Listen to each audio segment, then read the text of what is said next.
Good morning all of you. आज हम 11th chapter construction वाला स्टार्ट कर रहे हैं। ध्यान से समझना है। देखो कहते हैं फर्स्ट क्वेश्चन में कहते हैं in each of the following give the justification of the construction also. जो हम लोग नीचे क्वेश्चन करेंगे उनमें जो हमने कंस्ट्रक्शन किया उसका जस्टिफिकेशन भी देना है कि जो हमने किया है वो राइट है नहीं है। तो देखो फर्स्ट क्वेश्चन में क्या कह रहे हैं, draw a line segment of length 7.6 centimetre and divide it in the ratio 5:8, measure the two parts। क्या कहते हैं, देखो इस क्वेश्चन को करेंगे कैसे। पहले तो 7.6 सेंटीमीटर का एक लाइन सेगमेंट ड्रा कर लेते हैं हम लोग। 7.6 तो 7.5 पॉइंट 7.6 बिल्कुल एक्यूरेट आपकी जो है कंस्ट्रक्शन होनी चाहिए।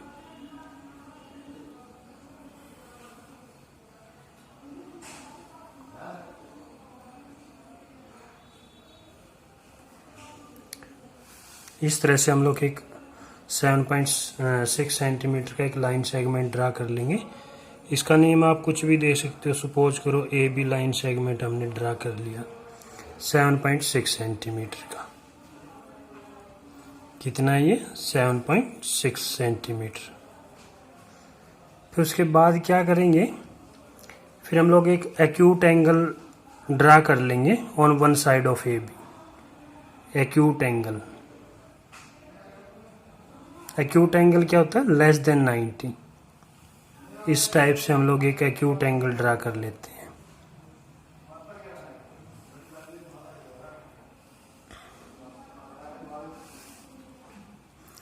फिर हम लोग क्या करेंगे, जो आपका रेशो है, जिस रेशो में डिवाइड किया है 5 और 8 का रेशो है, इस रेशो का सम कर लेते हैं हम लोग। तो क्या आ गया? 13। तो हम लोग हमारे पास जो लाइन सेगमेंट हमने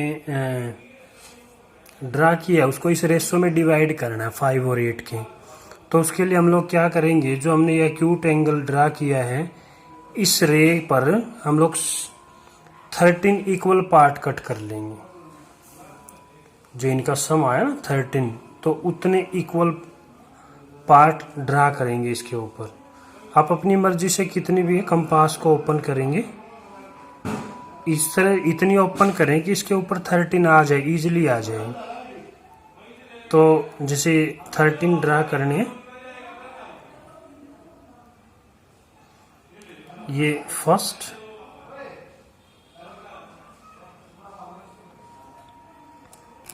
फिर आपको कंपास को हिलाना नहीं है, उतने ही रेडियस की आर्क लगानी है सेकंड। ये फर्स्ट थी, फर्स्ट पे रखोगे और ये second arc 2 3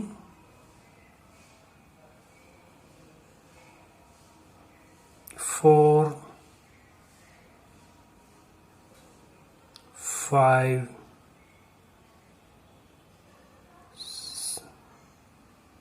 6 7 8 9 10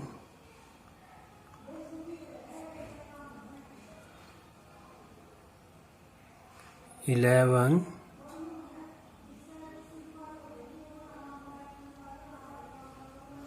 12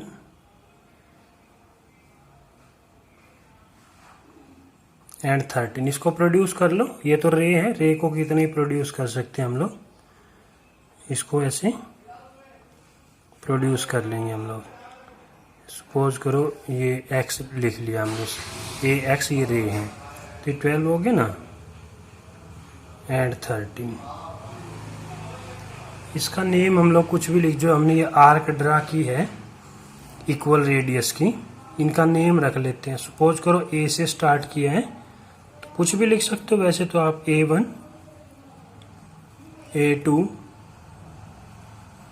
A3 A4 A5 A6 A7 A8 A9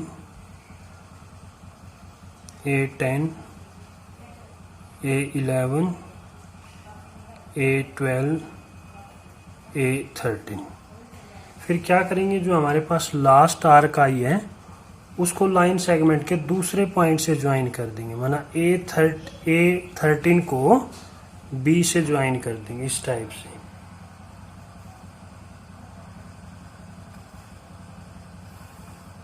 ऐसे ज्वाइन कर लेंगे हम लोग, ठीक है ना।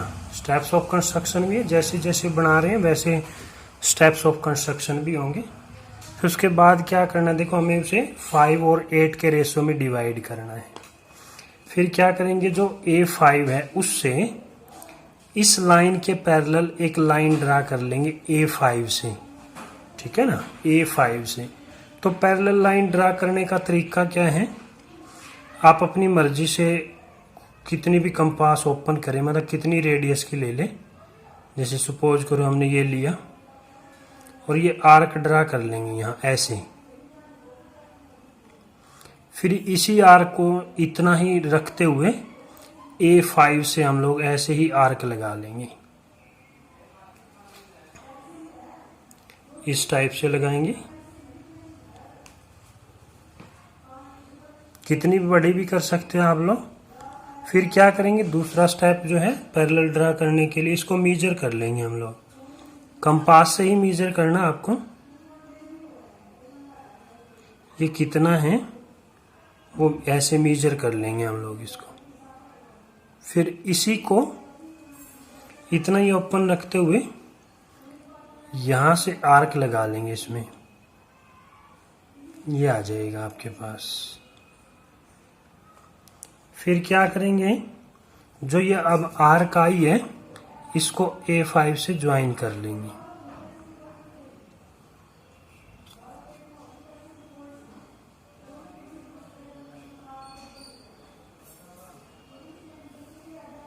इस टाइप से, ठीक है ना। इसको ज्वाइन कर दिया हमने, जो ये आर्क थी A5 से इसको ज्वाइन किया।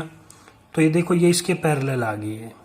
इस पॉइंट का नाम सपोज करो ये P है, माना A5P B A13 B के पैरेलल हमने ड्रा कर ली। ये प्रोसीजर है पैरेलल लाइन ड्रा करने का। हमें लिखना नहीं होता कि हमने ड्रा किया, सिर्फ हम लोग लिखेंगे कि ये पैरेलल लाइन ड्रा की है। तो जो अब ये P पॉइंट ऐसा रिक्वायर्ड पॉइंट हो जाएगा कि ये 5 होगा, रेशो जो 5 और 8 का रेशो हो जाएगा इस लाइन सेगमेंट में। माना AP और PB का अगर हम लोग रेशो चेक करेंगे तो 5 और 8 का हो जाएगा, ठीक है ना। इसका जस्टिफिकेशन भी करेंगे। तो देखो इसके स्टेप्स ऑफ कंस्ट्रक्शन हम लोग देखेंगे कैसे लिखेंगे। तो स्टेप्स ऑफ कंस्ट्रक्शन में देखो पहला पॉइंट क्या लिखेंगे, एक लाइन सेगमेंट हमने ड्रा किया है 7.6 सेंटीमीटर का। तो फर्स्ट जो स्टेप होगा, draw line segment AB। Line segment को इस टाइप से लिखा जाता है, इज इक्वल टू 7.6 सेंटीमीटर। फिर दूसरे स्टेप में हमने क्या किया था, ये एक्यूट एंगल ड्रा किया था हमने, एक्यूट एंगल ये वाला, ठीक है ना। इसको देखो, ये इस रे का नाम हमने क्या लिखा था, AX। ये X है ना, ये रे का नेम है AX, ठीक है ना। तो हमने ड्रा की रे। तो इस स्टेप को सेकंड स्टेप में लिखेंगे। फिर ड्रा रे, क्या नाम है, AX, making an acute angle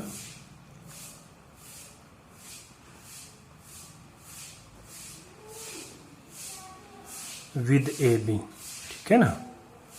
ये हमने एक्यूट एंगल पर ये कोई रे ड्रा की थी हमने, तो ये इसका स्टेप सेकंड हो गया।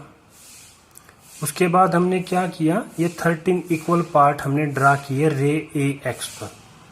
और ये 13 क्यों आया, क्योंकि रेशो 5 और 8 था, उसका सम हमने ड्रा किया।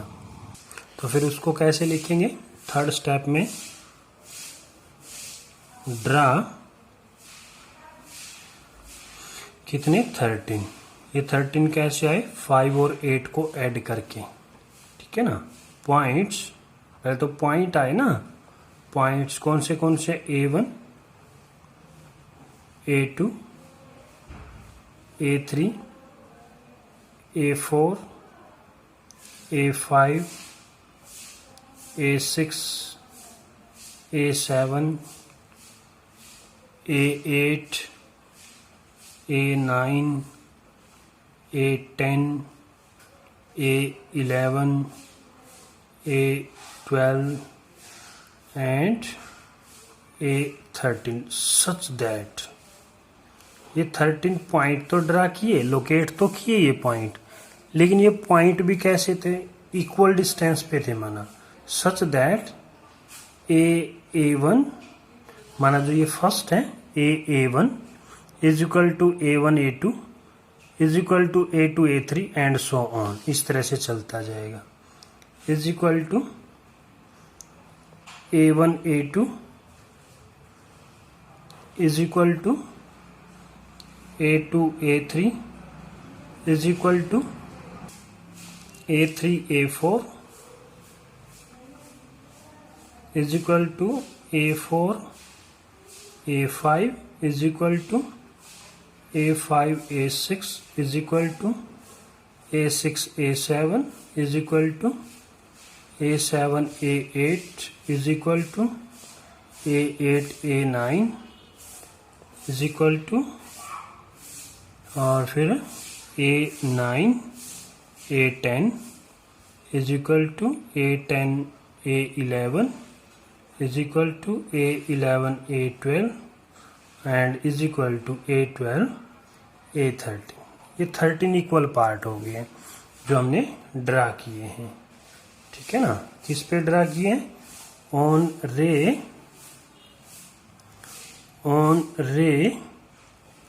AX, ठीक है ना। रे AX पर हमने ये 13 इक्वल पार्ट वाले जो हमने 13 पार्ट्स लोकेट कर लिए, ड्रा कर लिया हमने, ठीक है ना।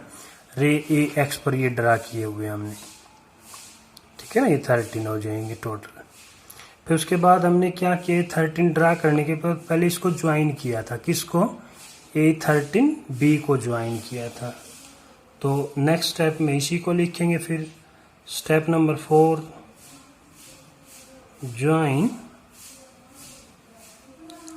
A13B को ज्वाइन किया हमने, ठीक है ना, इनको ज्वाइन कर लिया। फिर नेक्स्ट स्टेप में हमने क्या किया, ये पैरेलल ड्रा की इसके, ठीक है ना। तो कौन से पॉइंट के थ्रू, A5 के थ्रू।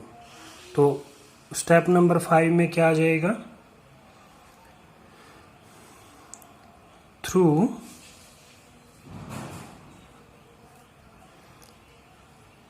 पॉइंट, कौन से पॉइंट, A5 के, through point A5 draw a line parallel to, जिसको ज्वाइन किया था, पैरेलल टू A13B, ठीक है ना। ये हमने ड्रा किया है। फिर ये किसको इंटरसेक्ट करता है, तो ये AB को किस पे इंटरसेक्ट कर रहा है, P पर, ठीक है ना। तो इसको लिखेंगे फिर इंटरसेक्टिंग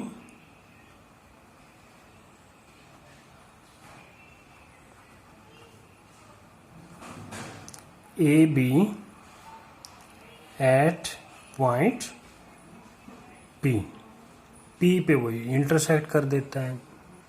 फिर जो ये P पॉइंट नहीं तो क्या किया, फिर इस लाइन सेगमेंट को 5 और 8 के रेशो में डिवाइड कर दिया। तो फिर यहां लिख लेंगे, hence P is required point which divides AB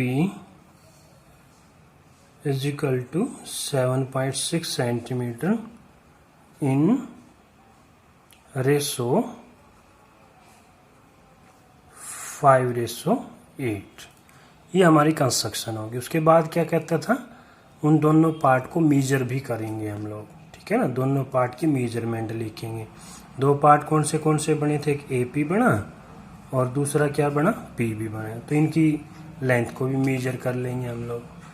तो देखो जो ये हमारे पास आया, इनकी लेंथ को मेजर कर लेते हैं हम लोग।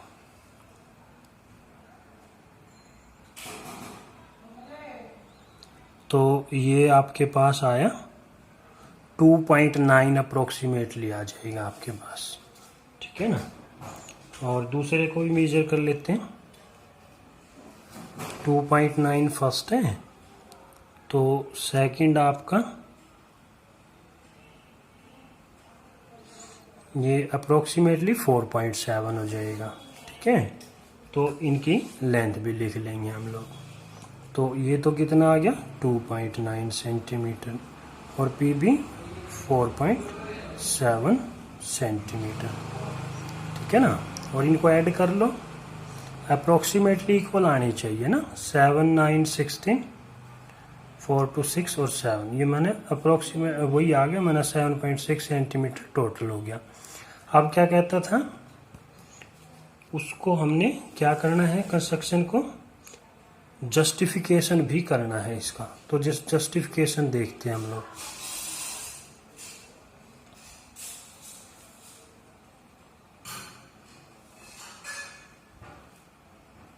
Of construction,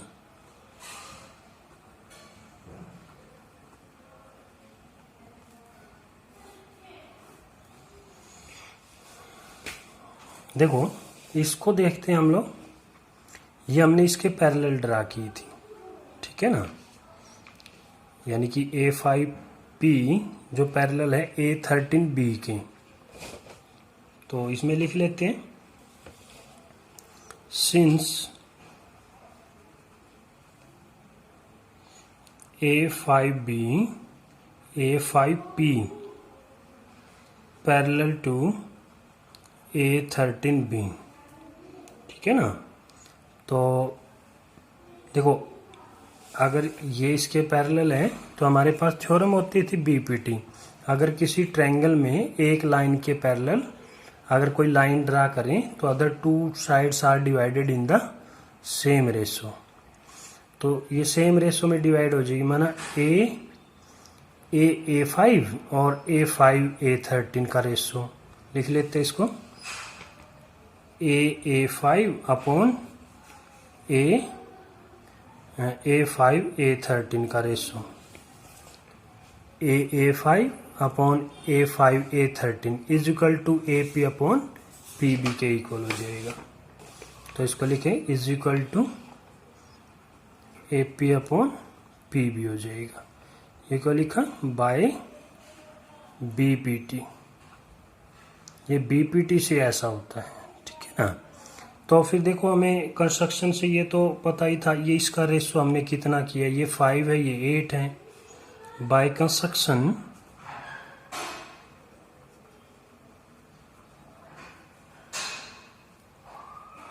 A5 upon A5 A13 is equal to क्या था, देखो कंस्ट्रक्शन से देखो ये कितने पार्ट हैं, 1 2 3 4 5 पार्ट, और ये कितने हैं 1 2 3 4 5 6 7 8, ये 8 पार्ट है। तो कंस्ट्रक्शन के थ्रू क्या हुआ 5/8 हो जाएगा। ये तो अगर ये 5/8 है, इसके इक्वल ये है, देयरफॉर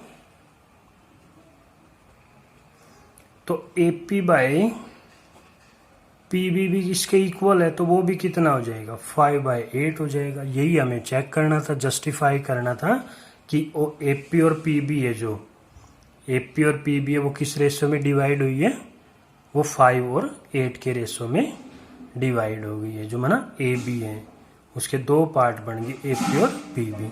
ये चीज हमें जस्टिफाई करनी थी, ठीक है ना। तो इस तरह से हैंस वेरीफाइड है, ठीक है। इस तरह से हमारा फर्स्ट क्वेश्चन कंप्लीट होता है।